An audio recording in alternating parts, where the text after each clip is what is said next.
Two Venezuelan F-16s broke through the cloud deck at 5,000 feet, their wings flashing sunlight as they lined up on a U.S. destroyer. For a few tense seconds, it looked like an old-school dogfight over the Caribbean. But this wasn't 1983 anymore.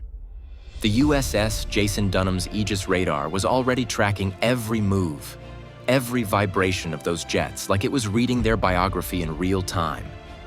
The question is, how did Cold War jets even get close enough to challenge one of the most defended warships on Earth? Before we move on, please take a moment to subscribe to the channel and like the video. Why would any Air Force attempt a 1980s dogfight against a 21st century destroyer? That question seemed to hang in the humid Caribbean air as two Venezuelan F-16s sweep toward the USS Jason Dunham. Their plan looked straight out of a Cold War playbook, a bracket attack, low and wide, meant to catch a ship's radar in confusion and close in for a visual strike. It had worked 40 years earlier against ships with slow-rotating radars and analog defenses. But this time, those jets were flying against a vessel wired into a global network where sensors, satellites, and computers spoke faster than human reaction. The Venezuelan pilots launched from their coastal base in Maracaibo, each strapped into an aircraft built in an era when cassette tapes were common cockpit accessories.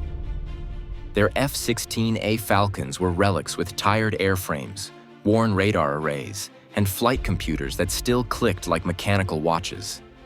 The APG-66 radar in the nose lacked any real ability to filter sea returns.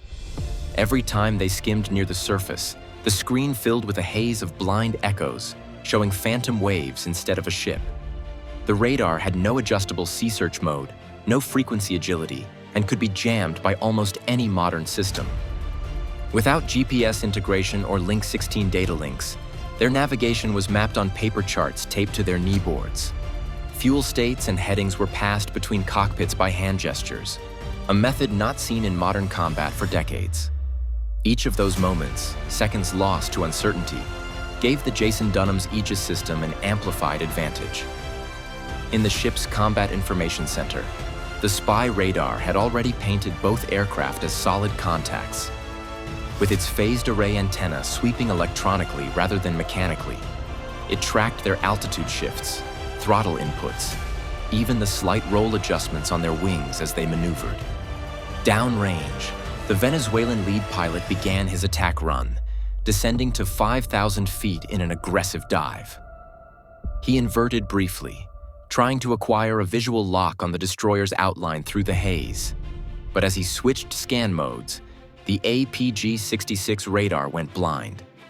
The antenna couldn't track while sweeping, and for 3 crucial seconds, his display turned to static.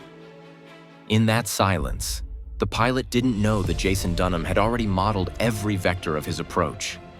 The Aegis combat system had built a firing solution the moment his radar flickered.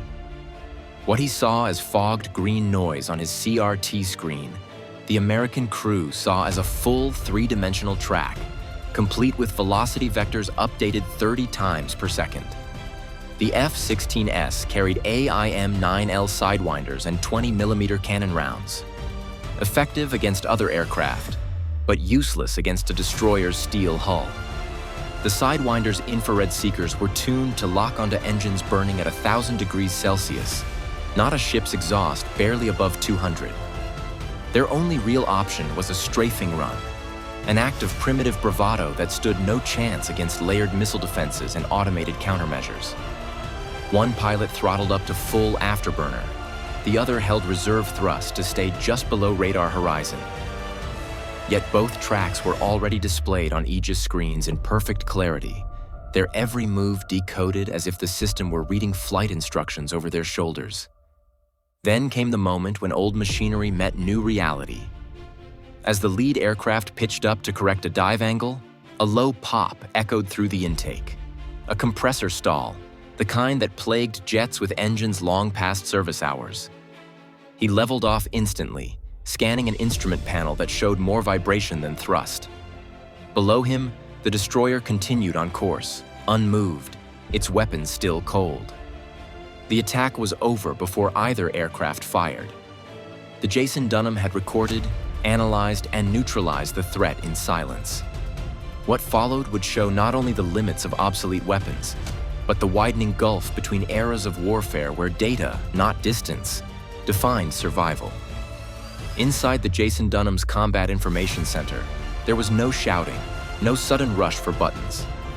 Every console operator watched a screen that told the same story in perfect sync. The destroyer's Aegis network had folded itself into a larger, encrypted web of satellites, AWACS planes, and surface sensors stretching hundreds of miles. Each radar pulse, every electronic return from the Venezuelan jets, streamed into this shared system and turned into a real-time map. Operators could follow both F-16S through the clouds as if tracing moving icons on a digital blueprint. An American sensor technician later described it as reading their autobiography, because the system updated their speed, altitude, and heading faster than either pilot could process the information on his aging CRT display. While the destroyer's tracking remained crystal clear, the Venezuelan pilots were flying half-blind. The APG-66 radar in their noses received a surge of interference from the ship's Slick 32 jammers, which broadcast deceptive signals across the same narrow frequency their radars used. The result was chaos. Phantom echoes blinking in and out of existence. Targets that seemed to jump or split into multiple reflections. To the Venezuelan wingman, the sea surface looked alive with false returns. He turned hard left, chasing what he thought was a steel hull. But the signal he saw was nothing more than an electronic mirage injected by the ship's defensive suite. As the Aegis operators watched both jets wobble out of formation, the ship's computers refined firing solutions down to fractions of a second. The difference between the two sides went far beyond equipment. On board the Jason Dunham, decisions ran through a disciplined rhythm. Radar contact, identification, confirmation, and continuous evaluation. It wasn't just one person following a blip. Every console was part of the same closed loop of information.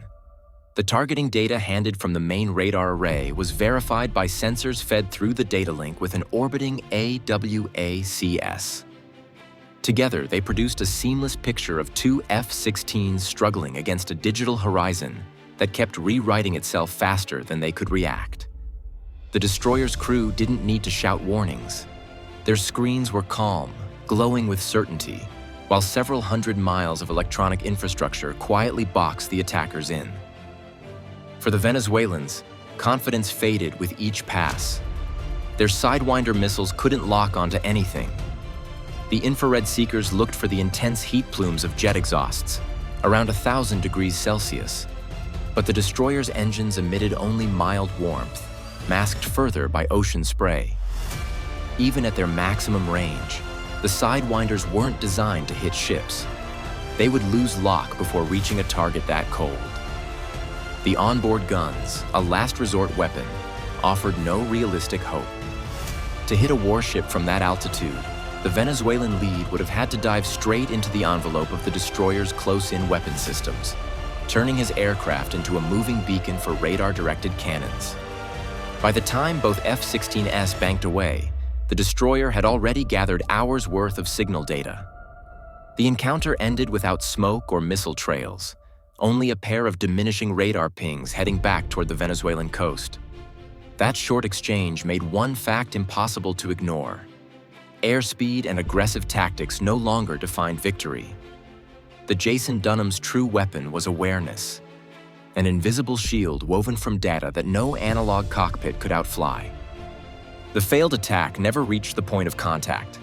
It ended as a clear lesson about deterrence, technology, and how quickly nostalgia turns lethal when it meets the modern network.